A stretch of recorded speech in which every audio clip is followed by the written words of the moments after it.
cyangwa se M23 bakomeje gufata ibice bitandukanye harimo Katobotobo ndetse na Ruki ibyo by'abanyuma y'imirwano ikomeye.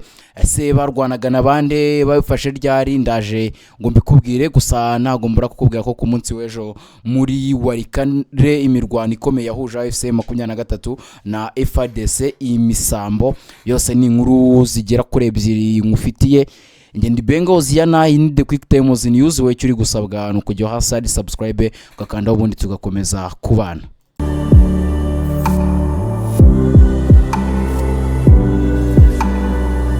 Duhere imasisi aho AFC M23 yafashe Katobotobo na Ruki nyuma y'imirwano ikomeye. Imidugudu ya Katobotobo ndetse na Ruki iherereye muri teritwari ya Masisi mu ntara ya Kivu y'Amajyaruguru muri Repubulika Iharanira Demokarasi ya Kongo yamaze kujya mu maboko y'umutwe wa Alliance Fleuve du Congo Mouvement 23 cyangwa se AFC M23. Amakuru aturuka muri ako gace avuga ko iri fatwa ryabaye kuri uyu wa 27 Gicurasi 2026 nyuma y'imirwano ikomeye yahanganishije abarwanyi ba AFC M23 n'ingabo za leta ya Repubulika Iharanira Demokarasi ya Kongo FARDC zifatanyije n'imitwe ya Wazalendo. Teritwari ya Masisi nimwe muzikomeye kandi zikomeje kuberamo imirwano ikaze hagati y'impande zihanganye mu burasirazuba bwa Repubulika Iharanira Demokarasi ya Kongo, aho abaturage benshi bakomeje guhunga ingo zabo kubera umutekano muke uri kugaragara hano i Masisi. Mu mezi ashize umutwe wa Alliance Fleuve du Congo Mouvement 23 cyangwa se AFC M23 wakomeje kwagura ibice ugenzura muri Kivu y'Amajyaruguru, ibintu bikomeje guteza impungenge abaturage ndetse n'imiryango mpuzamahanga ikurikirana ibibazo by'umutekano muri Repubulika Iharanira Demokarasi ya Kongo. Kugeza ubu ubuyobozi bwa leta ya Kongo niburagira icyo butangaza ku ifatwa ry'ibice mu gihe intambara ikomeje muri aka karere k'Uburasirazuba bwo hagati, by'umwihariko muri Kivu y'Epfo ndetse na Kivu ya Ruguru. Teritwari ya Masisi ni hamwe mu hantu hagenzurwa na AFC 23, gusa nubwo ari bo bari kwagenzura bafatanyije n'ubundi natwirwaneho, hari ibice bikigenzurwa n'abasirikare ba leta, harimo ni Rutobotobo ndetse na Ruki. Gusa kuri iyi nshuro Rutobotobo ndetse na Ruki ntago bikiri mu biganza bya FARDC, umuharagenzurwa na AFC 23 ndetse n'ubundi nabo bafatanya barimo imitwe n'ubundi yo muri twirwaneho ndetse n'abandi batavuga rumwe n'ubutegetsi. Icyo bishatse kuvuga nuko nyuma y'igihe AFC 23 bivuga ko ishobora kuba yarashyize hasi intwaro isubira mu inyuma mu bice bitandukanye harimo za Rubaya, nubwo baje kuza bakanyomoza amakuru avuga ko basubiye inyuma muri Rubaya. Kuri inshuro bongeye kugaragara mu mirwano iteye ubwoba muri Rubaya. Bari kwegeza inyuma ingabo za leta ku munsi w'ejo kujya zitegereye Rubaya. Ni Rubaya ibamo 15% bya korota icukurwa ku isi hose.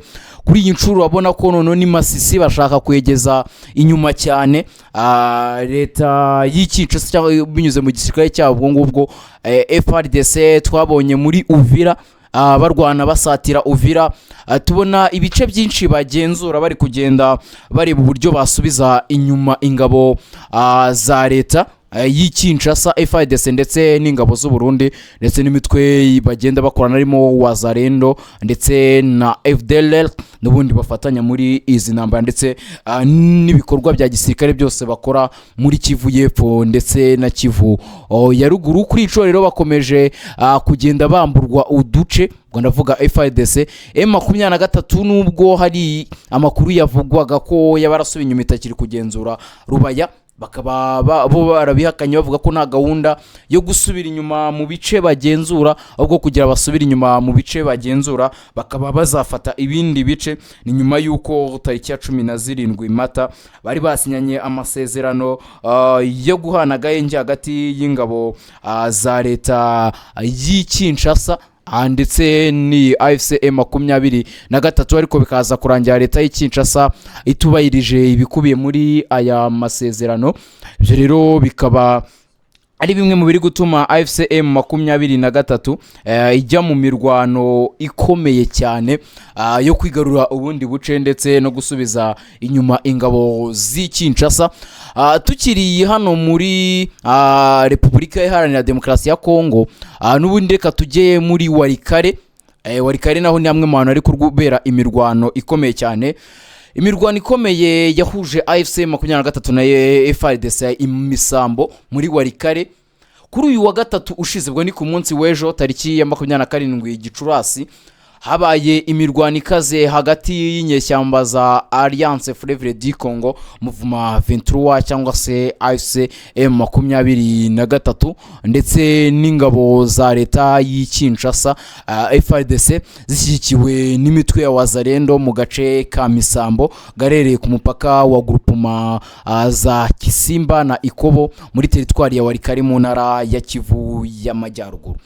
Nkuko amakuru dukesha Actualité CD atugeraho turutse muri ako gace abitangaza, inyeshyamba za M23 zagabye igitero gishya ku birindiro by'ingabo za leta mu rwego rwo kwagura aho zigenzura muri kariya gace ka Walikale. Kuva mu gitondo cya kare mu karere k'imirwano humvikanye urusaku rukomeye rw'intwaro ziremereye ndetse n'izoroheje, bitera ubwoba mu baturage kubera impungenge z'umutekano wabo. Bivuga ko abaturage benshi bataye ingo zabo bahungira mu bihuru. Imirwano ije ikurikira yabaye kuri uyu wa kabiri tariki 26 Gicurasi. Abarwanyi ba AFC M23 bigaruye ibice byinshi birimo Ihula, Katobo ndetse na Mukohwa muri groupement ya Kisimba. Ubona ko AFC M23 nta gahunda noneho yo gusubira inyuma mu bice n'ubundi none iri kugenda igabamo ibitero mu kanya gato. Nibwo nakubwiraga ko AFC M23 yigaruriye Katobotobo ndetse na Ruki ariya Imasisi. Kuri ubu ngubu nkubwiye ko muri teritwari ya Walikale imirwano ikomeye yahuje AFC M23 ndetse na FARDC hariya imisambo. Ubwo ni kuri wa gatatu n'ubundi ushize abari babanje kurwana muri Ihula, Katobo na Mukohwa muri groupement ya Kisimba. Nabyo ni ibice AFC M23 yari yafashe n'ubundi hariya muri Kivu ikomeje kwigaruramo ibice byinshi. Ubona ko nyuma yo kuba AFC M23 yarubahirije amasezerano yari yasinyiwe i Montreal mu gihugu cy'Ubusuwisi, ariko leta y'Kinshasa ikagaragaza ko itayubahiriza igakomeza kugaba ibitero bitandukanye. AFC M23 nayibona ko yafashe izindi ngamba zitandukanye, harimo gukomeza n'ubundi nayo ibikorwa byayo bya gisirikare hagati yayo na ingabo za leta FARDC ndetse n'imitwe ya Wazalendo bakorana, harimo izo za FDLR za Maimai.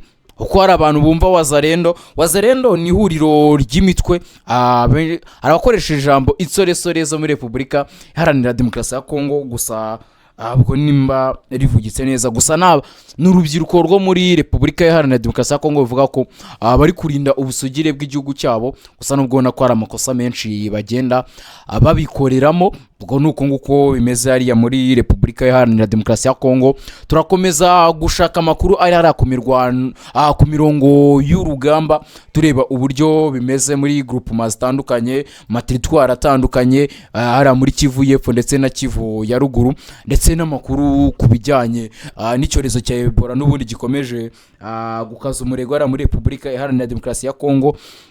Amakuru yose muri Repubulika Iharanira Demokarasi ya Kongo turakomeza gukurikiranira kugira ngo ibintu bigende neza cyane. Iyi ni The Quick Times News, ndi Benga Oziana. Ndagushimiye ko ukomeje kubana natwe hano kuri The Quick Times News. Amahoro n'imigisha Nyagasani atanga bikomeze bibane namwe. Gahunda za The Quick Times News zikomeze zibanogere kandi ndababwira ko tubakunda cyane.